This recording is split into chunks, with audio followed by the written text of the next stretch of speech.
चत्वारि शृङ्गा त्रयोऽस्य पादा द्वे शीर्षे सप्तहस्तास्वस्य त्रिधा बद्धो वृषभो रोरवीति महोदेवो मर्त्या आविवेश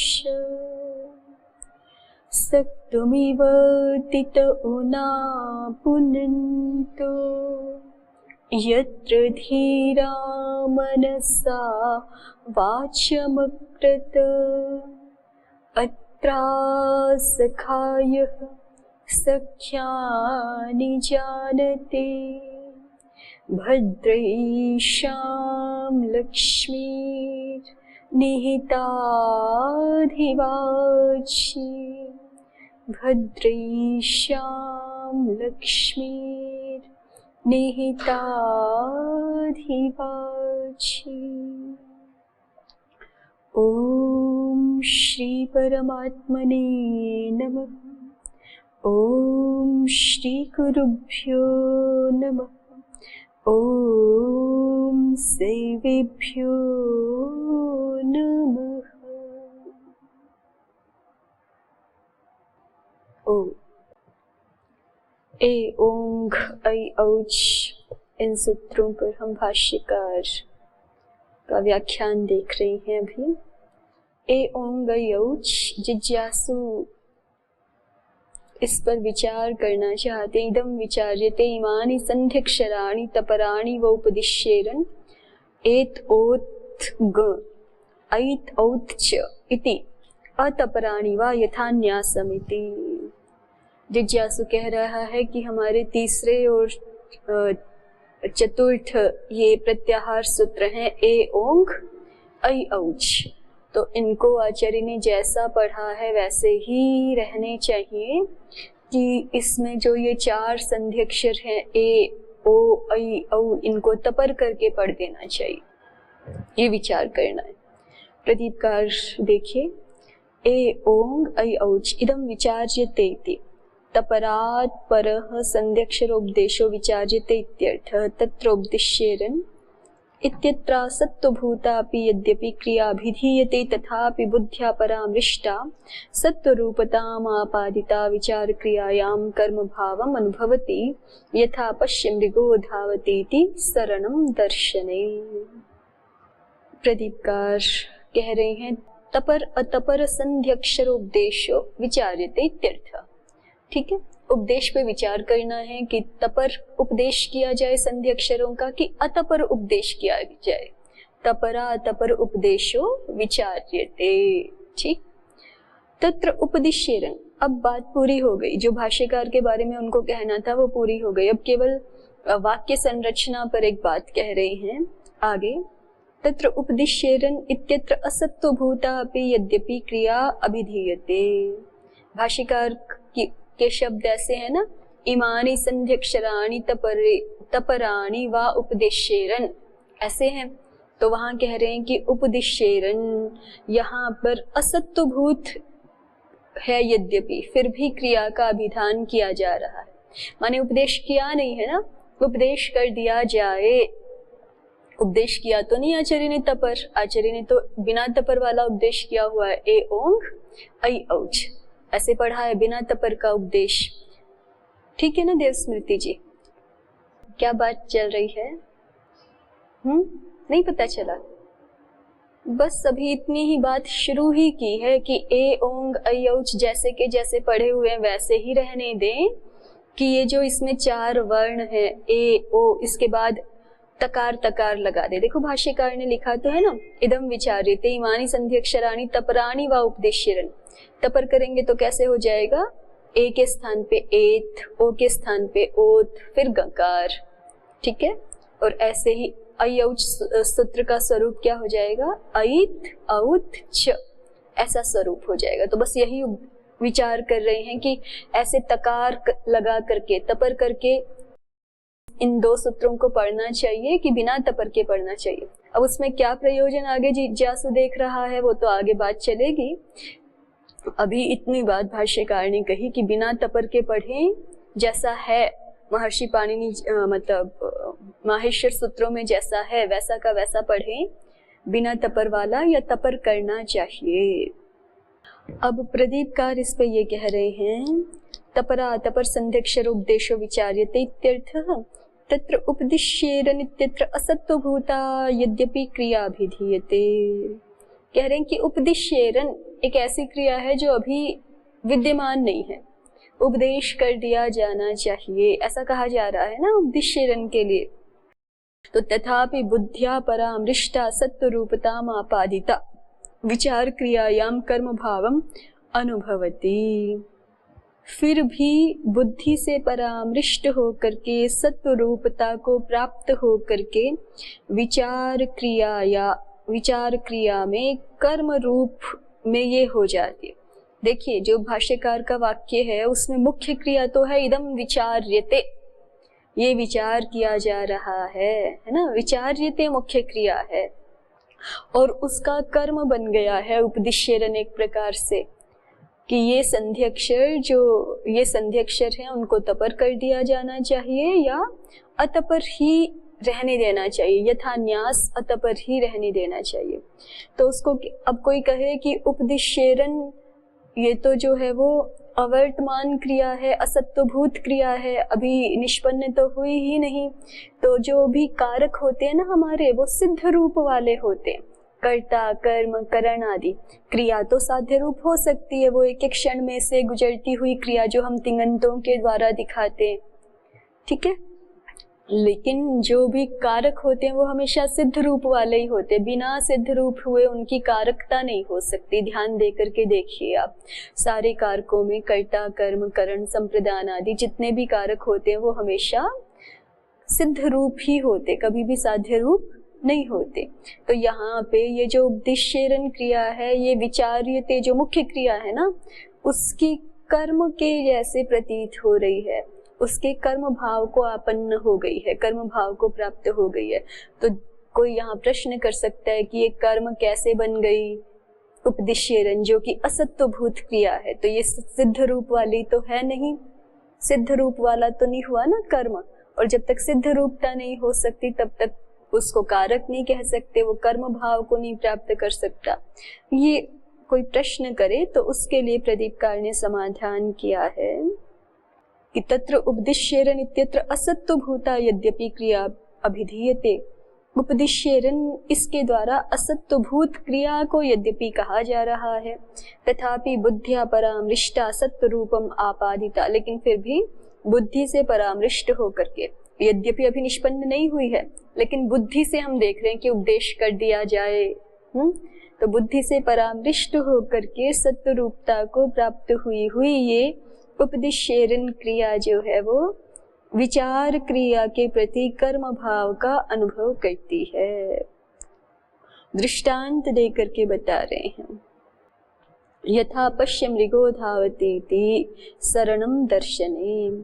जैसे हमने किसी को बोला पश्य देखो, फिर आगे क्या देखो, मृगो धावती, हिरण दौड़ रहा है, तो अब हिरण दौड़ते हुए हिरण को देखो, एक तरह से ये अभिप्राय है ना इसका, लेकिन बोलने में तरीका अलग हो गया। पश्य मृगो धावती, अब जो कर्म है इसका, पश्य का कर्म क्या है, मृग का धावन, मृग का दौड़ना, ये कर्म भाव को प्राप्त हो रहा है ना यहाँ पर, लेकिन वो जो धावती है वो तो तिङंत है, और कर्म कैसे बन गया, वो तो साध्य रूप है, वो तो सिद्ध रूप तो है नहीं, लेकिन ऐसा भी लोक भाषा में व्यवहार होता है। तो उसी को दिखा रहे हैं, यथा पश्य मृगो धावती इति शरणम, शरणम माने वही दौड़ना, गति, श्रीगतौ धातु है ना आपकी, तो जैसे ये जो शरण है ये धावन है, ये दर्शन क्रिया में जिस प्रकार से कर्म भाव को प्राप्त हो जाता है,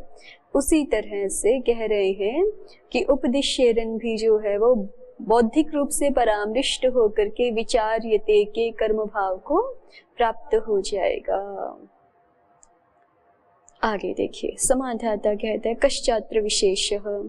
ये तो केवल जो है शाब्दिक संरचना पे, वाक्य संरचना पर बात थी। मूल बात अभी इतनी हुई है। जिज्ञासु ने पूछा है कि इन दोनों सूत्रों में जो 4 वर्ण उपदिष्ट है उनको तपर कर देना चाहिए या अतपर ही जैसा आचार्य ने पढ़ा है वैसा ही रखना चाहिए। तो समाधाता जिज्ञासु से ही पूछता है कश्चात्र विशेष, आप क्यों कह रहे हैं ऐसा? क्योंकि तपर की कोई बात तो आई नहीं। आपके मन में ये अगर विचार आया है, ये ख्याल आया है आपके मन में, तो फिर इसके पीछे आप जरूर कुछ देख रहे होंगे। तो आप ही बताइए, कश्चात्र विशेष जैसा आचार्य ने पढ़ा हुआ है अतपर वैसा ही रखें, तो आप इसको किस तरह से देख रहे हैं, और यदि इसको तपर कर दिया जाए तो क्या अंतर हो जाएगा वो बताइए, आप ही बताइए। कार्य को विशेष इति प्रश्न, माने हम तपर कर देंगे तो उससे कार्य में, शास्त्र प्रक्रिया में क्या अंतर हो जाएगा वो बता दीजिए। तो जिज्ञासु ने अपनी बात रखी। संध्यक्षरेषु तपरोपदेशश्चेत् तपरोच्चारणम्। जिज्ञासु ने कहा कि संध्यक्षरेषु तपरोपदेशश्चेत् तपरोच्चारणम् कर्तव्यम। यदि हम संध्यक्षरों में तपर का उपदेश करते तो फिर वहां पे तकार का उच्चारण भी करना चाहिए। तपर वाला करके उन वर्णों को, 4 वर्णों को, ए ओ ऐ औ को पढ़ना चाहिए। प्रदीप देखिए, तपरोपदेशश्चेत्, यद्यपि उपदेशः उच्चारणं तथापि तपरोपदेशे फलं चेदस्ति ततस्तकारोच्चारणं कर्तव्यम् इत्यर्थः। संध्यक्षराणि इत्यन्वर्थः पूर्वाचार्य संज्ञा संधीयमान अवयवत्वात्। प्रदीपकार कह रहे हैं कि उपदेश का मतलब उच्चारण ही होता है। फिर भी अभिप्राय ये है जिज्ञासु का यहाँ पर कि यदि तपरोपदेश में कोई फल है, तपरोपदेशे फलम चेदस्ति, अगर कोई फल विशेष दिखाई पड़ रहा है तपरोपदेश में, तो फिर ततस्त तकारोच्चारणम कर्तव्यम। तो सबसे पहली बात तो ये है कि इन सूत्रों में हमें हर वर्ण के पश्चात तकार का उच्चारण करना चाहिए। अब कोई एक बात, ये मतलब जो है वो यहाँ प्रसंग से जुड़ी हुई कोई पूछ सकता है कि आप ए ओ ऐ औ को संध्यक्षर बार बार व्यवहार कर रहे हैं, इनको संध्यक्षर नाम से पुकार रहे हैं ना, लेकिन पाणिनि जी ने तो संध्यक्षर ये कहीं संज्ञा की नहीं इन वर्णों की, ए ओ ऐ औ की। तो इसलिए प्रदीपकार स्पष्ट कर रहे हैं कि संध्यक्षराणि इति अन्वर्था पूर्वाचार्य संज्ञा। संध्यक्षर ये ए ओ ऐ औ की पूर्वाचार्यों के द्वारा स्वीकृत संज्ञा है और अनवर्त संज्ञा है। और इनको ये अनवर्त संज्ञा कैसे है उसको आगे दिखा दिया, संधीयमान अवयवत्वात्, क्योंकि ऐसा प्रतीत होते हैं कि ये मानो 2 वर्णों से मिलकर के बने हुए हो, है ना, 2 अवयवों से मिलकर के बने हो, ऐसे प्रतीत होते हैं, इसलिए इनको संध्यक्षर ये संज्ञा पूर्वाचार्यों ने इनकी स्वीकार की है। संधीयमान अवयव पे उद्योतकार ने लिखा है, अयुण इति शिष्यमाण वर्ण सदृशावयव संधानेन अस्य निष्पन्नत्वाद् इत्यर्थ, कि अयुण आदि में जो शिष्यमान वर्ण है ना, अ और ई को मिलके ए बन गया, अ और उ को मिलके ओ बन गया, तो उसके अयुण सूत्र के द्वारा शिष्यमान माने कहे जाने वाले, जो उपदिश्यमान कह लीजिए, उपदिश्यमान वर्ण के सदृश अवयवों के संधान से, अवयवों के मिलने से ये ए ओ आदि निष्पन्न हुए हैं, इसलिए इनको संध्यक्षर इस नाम से भी कहते हैं। चलिए वापस आइए। तो प्रश्न वही है, जिज्ञासु कह रहा है तपर करें इन वर्णों को कि अतपर रहने दे। समाधाता ने पूछा क्या विशेष है। जिज्ञासु ने पहली बात कही कि यदि तपरकरण में कुछ भी फल है तो सबसे पहले तो तकार उच्चारण करना होगा, ये भेद आएगा दोनों पक्षों में, है ना। दूसरी बात जिज्ञासु देखिए आगे, प्लुत्यादिषु अज्विधि, प्लुत्यादिषु अज्जाश्रयो विधिर्न सिद्ध्यति गोत्रात् नौत्रात् इत्यत्र अनचीच अचोत्तरस्य यरो द्वे भवत इति दुर्वचनं न प्राप्नोति। इह च प्रत्यंगैतिकायन उदंगौपगव इति अचि इति गमुन न प्राप्नोति। ये तपर पक्ष में जिज्ञासु समस्या दिखा रहे। तपर पक्ष में पहली बात तो हमें न्यास बदलना पड़ेगा, यथा न्यास सूत्र नहीं रहेंगे ना, यथा न्यास तो अतपर सूत्र है ना, अतपर वर्णों वाले सूत्र हैं। और यदि हम तपर करेंगे तो वहां तकार उच्चारण करना पड़ेगा, पहली बात थी। दूसरी बात, यदि हम इनको तपर कर देते हैं, ठीक है, यदि तपर करेंगे तो क्या फर्क पड़ेगा, क्या अंतर हो जाएगा, उसको कहा प्लुत्यादिषु अज्विधि। प्लुत्यादिषु अजाश्रयो विधिर्न सिद्ध्यति। प्लुत्यादियों में अजाश्रय विधि नहीं सिद्ध हो पाएगी यदि तपर कर दिया। देखिए, ए को तपर यदि आपने कर दिया तो फिर ए जैसा द्विमात्रिक यहाँ पढ़ा हुआ है उसी की अच संज्ञा है, द्विमात्रिक की ही। एक मात्रिक तो ये वर्ण होते नहीं, ए ओ ऐ औ, है ना, लेकिन द्विमात्रिक और प्लुत तो हो सकते हैं। इनके प्लुत का विधान है प्लुत प्रकरण में, और जब ये प्लुत होते हैं तो भी ये अच इस रूप से गृहीत होते हैं, जैसा अभी बिना तपर किए पढ़ा हुआ है इनको ए ओ ऐ औ, तो ये भी गृहीत होते हैं अच में, और अपने सवर्णियों को भी लेके आते हैं, चाहे आकृति पक्ष की दृष्टि से देख लीजिए या ग्रहणक शास्त्र की दृष्टि से देख लीजिए कि अण अपने सवर्णियों का ग्रहण कराते हैं, है ना।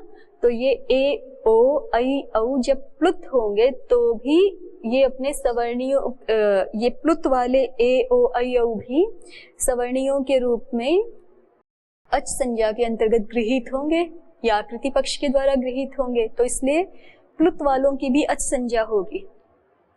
ए जब प्लुत होगा, ओ जब प्लुत होगा, ऐ औ जब प्लुत होंगे तो भी उनकी क्या है, अच संज्ञा है, यथा न्यास सूत्र में, ठीक है। और जब अच संज्ञा है तो अच संज्ञा के आश्रित जो भी कार्य है वो भी प्राप्त होंगे।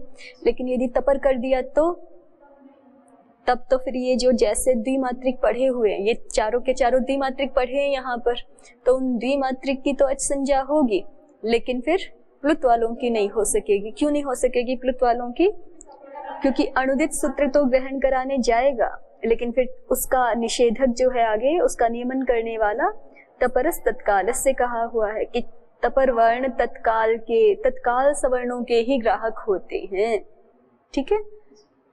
तो सवर्ण ग्रहण नहीं हो पाएगा, मतलब त्रिमात्रिक का सवर्ण के रूप में ग्रहण नहीं हो पाएगा यदि इनको हम तपर कर देंगे तो जिज्ञासु वही दोष दिखा रहा है कि यदि हम इनको तपर करेंगे तो प्लुत्यादिषु अज्विधि, प्लुत्यादिषु अजाश्रयो विधिर्न सिद्ध्यति। प्लुति इत्यादि कार्यों में अजाश्रित विधि नहीं सिद्ध होगी, जैसे गोत्रात नौत्रात इत्यत्र अनचीच अच उत्तर से यरो द्वे भवत इति दुर्वचनम न प्राप्नोति। गोत्रात, यहाँ पे गो को प्लुत किया हुआ है, नौ को प्लुत किया हुआ है, ठीक है, बल्कि नौ को तो चतुर्मात्रिक किया हुआ है, चतुर्मात्रिक दिखाया है ना। तो वहां पे कह रहे हैं, और भाष्य मतलब व्याख्याकार ने भी जो प्लुत आदि ऐसे लिखा है, उद्योतकार ने दिखाया है भाष्य, प्लुति ग्रहणम त्रिमात्र परम, प्लुति से तो त्रिमात्रिक आ गए, और आदि ना चतुर्मात्र ग्रहणम, आदि से चतुर्मात्रिक का भी ग्रहण हुआ, ठीक है। ये चतुर्मात्रिक आदि होते हैं क्या? सामान्य रूप से ऐसे नहीं दिखते, पर जब हम किसी को बुलाते हैं जोर से और मतलब उस आवाज को लंबा लंबा लंबा कर देते हैं तो चतुर्मात्रिक, पंचमात्रिक, षड्मात्रिक भी हो सकते हैं। वो तो इसके ऊपर है ना कि हम कितना उसको जो है वो लंबित कर करके उसकी मात्रा बढ़ा रहे हैं, तो चतुर्मात्रिक भी हो सकते।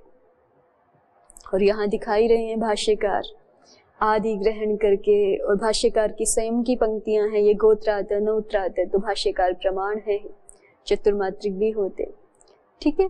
तो अब ये जो गो का ओकार है, नौ का औकार है, अब यदि तपर कर देंगे ऐ औच सूत्र में, ए ओंग सूत्र में, तो ये अच नहीं है ना।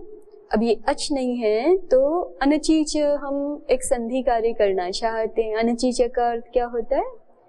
अच से उत्तर यर को द्विवचन अनच परक होना चाहिए, यर, ठीक है।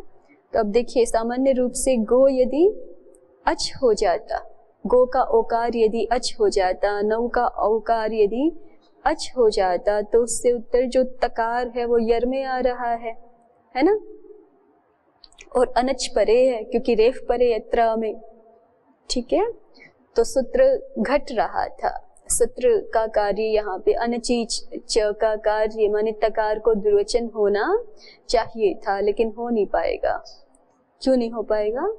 क्योंकि ओकार औकार की अब अच संज्ञा नहीं रहेगी यदि तपर कर दिया जाए।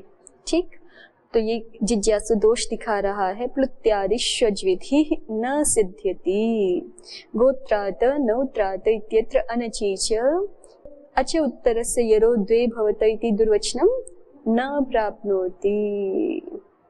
और एक दोष दिखा रहे हैं, देखिए अचकारे का ही।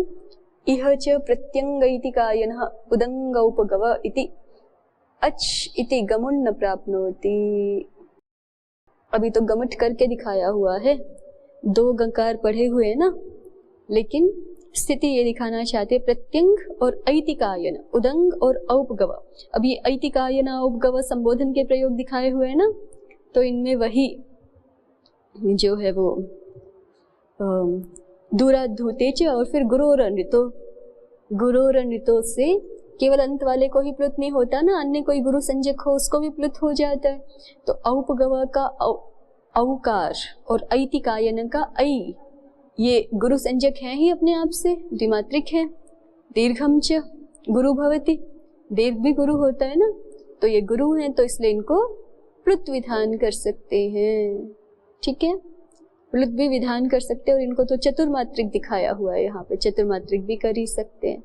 ठीक, तो अब यहाँ पे ये जो चतुर्मात्रिक ऐकार है और चतुर्मात्रिक औकार है, ऐतिकायन का ऐकार, औपगव का औकार, इनकी अच संज्ञा नहीं होगी यदि हम तपर करें। तो तपर करने पर इनकी अच संज्ञा नहीं है, और अच संज्ञा नहीं है तो अब यहाँ पे हम एक कार्य करना चाहते थे, गमो ह्रस्वादचि गमुन नित्यम, वो नहीं हो पाएगा। ठीक है, यदि इनको हम तपर ना करते और इनकी अच संज्ञा हो जाती ग्रहण शास्त्र के अनुसार, तो फिर गमो ह्रस्वादचि गमुन लग जाता। कैसे? ह्रस्व से उत्तर, ह्रस्व कौन है?